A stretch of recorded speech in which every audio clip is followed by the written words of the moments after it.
मलूक नागर साहब, आप भी 2 सीटें मांग रहे थे, मीरापुर से ही संतोष करना पड़ा। तो इंडिया गठबंधन में क्या रार है, क्या दरार है, वो सब बातों की आप मौज तो लेते हैं, पर आपके अपने घर में भी सब कुछ ठीक ठाक दिखता नहीं है। देखिए, कौन कितनी मांग रहा था, किसने 3 मांगी, किसने 2 मांगी, किसने 1 मांगी, ये कहाँ किसने लाके कह दी। संदीप जी, कि यहाँ से आपने दूरबीन लगा रखी है जो बिल्कुल सीधा सीधा देख लिया। हमारा तो बिल्कुल बढ़िया चल रहा है। हाँ। हमारी सीट मीरापुर बिजनौर लोकसभा की हम पे थी की भी मांग रहे थे और आज भी हम पे है। और चौधरी चरण सिंह जी की विचारधारा पूरे देश में आहिस्ता आहिस्ता सारे किसानों में पहले की तरह फैलनी शुरू हो गई है। और माननीय प्रधानमंत्री जी ने चौधरी चरण सिंह जी की सोच को लेकर के चौधरी जैन जी को आगे पूरे देश में जो घुमा रखा है, उसका साफ साफ सीधा सीधा असर बढ़ता है। और हम तो मीरापुर जीतेंगे ही जीतेंगे। और बाकी जहां जहां भी सीटों पे चुनाव हो रहे हैं, एनडीए के, बीजेपी के जितने भी लोग लड़ रहे हैं, हर सीट पे हमारा पद, मलूक नागर का पद महासचिव है। महासचिव लिखिए, आपने सचिव लिखा हुआ है जी। तो पूरा का पूरा जो है हर जगह हमारे जो पार्टी के कार्यकर्ता हैं, चौधरी चरण सिंह जी के जो विचारों की सोच को लेकर के हैं, जो पिछले दिनों कहीं थोड़े बहुत कम थे, और पूरे देश में जो जैन जी ने जो चीज आगे लेके चल रहे हैं। चौधरी चरण सिंह के विचार अब व्यापक होते जा रहे हैं। 80-20 नहीं, देखिए चौधरी बात पर लोगों को पाकिस्तान भेज देते थे क्या, खाने को लेकर, पहनने को लेकर, ये चीजें जिहाद जैसा शब्द चौधरी चरण सिंह इस्तेमाल कर सकते थे। संदीप जी, चौधरी चरण सिंह जी, एक विचार जो है वो कभी मर नहीं सकता, वो कभी गायब नहीं हो सकता, वो ब्रह्मांड में घूमते हैं। और माननीय प्रधानमंत्री जी ने उस सोच को लेकर के अगर चौधरी जैन जी को आगे लेके आए हैं, और कुछ लोगों पे अगर वो हजम नहीं हो रहा है, और किसानों को और चौधरी चरण सिंह जी को जो पिछड़े समाज में उनको अगर हजम नहीं कर रहे हैं, तो उनको आने वाले समय में मुंह की खानी पड़ेगी। और चौधरी जैन जी जिस तरह लेके चल रहे हैं, बहुत 100% हमारा रिजल्ट एमपी के चुनाव में था।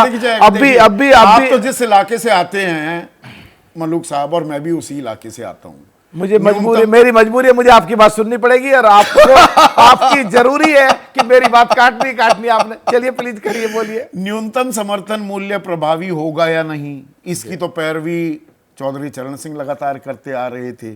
और हम तो वो उस इलाके के हैं जहां पर गांडे होते हैं, ईख यानी कि गन्ना। 10-15 नवंबर से वो मिल में उतरने लग जाएंगे। स्टेट एडवाइज्ड प्राइस जारी हो जाएगा टाइम पे। वो बढ़ जाएंगे क्या? पंतनगर से लेकर लखनऊ यूनिवर्सिटी से लेकर, वो कहते हैं 450 से 500 रुपए न्यूनतम लागत है। यहां गन्ने की कीमत 350 रुपए रखी जाती है। ये भी चरण सिंह लगातार पैरवी करते थे। देखिए संदीप जी, मैं भी कहीं भी, चाहे किसी भी पार्टी में रहा, सांसद में समाजवादी और बीएसपी और लोकदल ने मिलकर बनाया, पर चौधरी चरण सिंह जी के विचारों को लेके मैं हमेशा देश की संसद में 864 मुद्दे उठाए, और हमेशा टकरता था किसानों को लेके, गन्ने के मूल्य को लेकर के। और 23 बार 5 साल में मैंने ये गन्ने के मूल्य को उठाया। जब हम विपक्ष, मुझे मालूम है, जब सबसे ज्यादा लोकसभा में आपने उठाया। अभी बात खत्म, लेकिन अभी भी फर्क इतना है, हम सरकार में हैं, प्लेटफार्म कौन सा हो, मुझे पूरा विश्वास है चौधरी जैन जी किसानों के मुद्दे को लेकर के लिए, चौधरी चरण सिंह जी की विचारधारा को लेकर लिए, किसानों के हमेशा हितों की बात को लेकर के, पिछड़े दलित और अकलियत समाज की चीजों को लेकर के आगे बढ़ते रहेंगे। उदयवीर जी यहाँ बैठे हैं। सुनवाई हो रही है ना। अखिलेश प्रताप सिंह ने एक बड़ी मार्के की बात कही जी।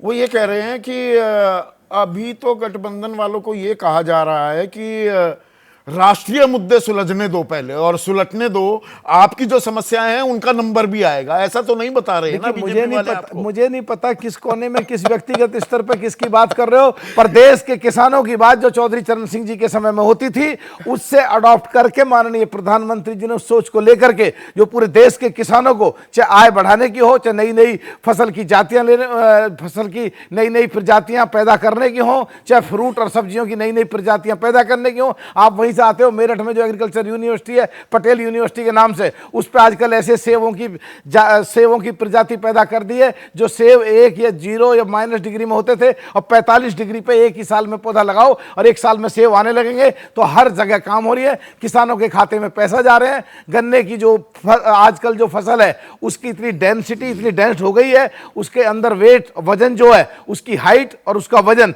इतना बढ़ गया है कि एक गन्ना करीब करीब 1.5 गुने की वजन के बराबर बैठता है। तो किसान अभी मैं उन डिटेलिंग में नहीं जा रहा हूं, पर हम मुद्दे से थोड़ा सा भटक गए। देखिए संदीप जी, आप संदीप जी मजबूरी है मेरी, क्योंकि मैं भी आपके प्रदेश से आता हूं, क्योंकि आप एंकर हैं, आपके अधीन हूं, तो इसलिए मुझे चुप रहना पड़ेगा। अगर मैं बात कहूं तो किसी अगर मैं बात कहूं तो देश की लोकसभा में, प्रदेशों की विधानसभाओं में, किसी टेलीविजन के एंकर में हमेशा तरक्की करने का, इंप्रूव करने का, अमेंडमेंट करने का, जैसे बिल में अमेंडमेंट होता है, गुंजाइश रहती है और वो रोज प्रयोग होते हैं, रोज रिसर्च होती है, उसमें करते जा रहे हैं। किसानों के लिए ये उपचुनाव क्या संदेश देने वाला है? किसानों के लिए जब जब जरूरत पड़ेगी, चौधरी जैन जी घर में बैठ के माननीय प्रधानमंत्री और बीजेपी के साथ किसानों के हितों की रक्षा बिल्कुल करेंगे। पूरा ही मजमा लूटने में लग गए मलूक नागर साहब। अब ये तो बता दीजिए, ये उपचुनाव के नतीजे संदेश क्या देंगे? मीरापुर जीतना कितना जरूरी है आरएलडी के लिए भी, और 9 में से कम 6 से 7 जीतना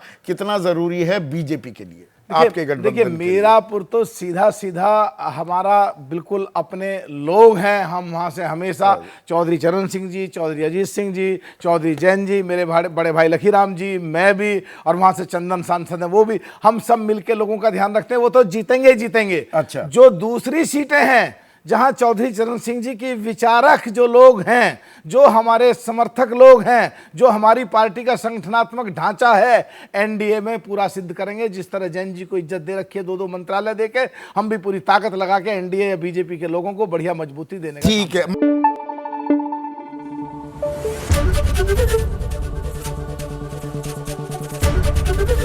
एबीपी न्यूज आपको रखे आगे।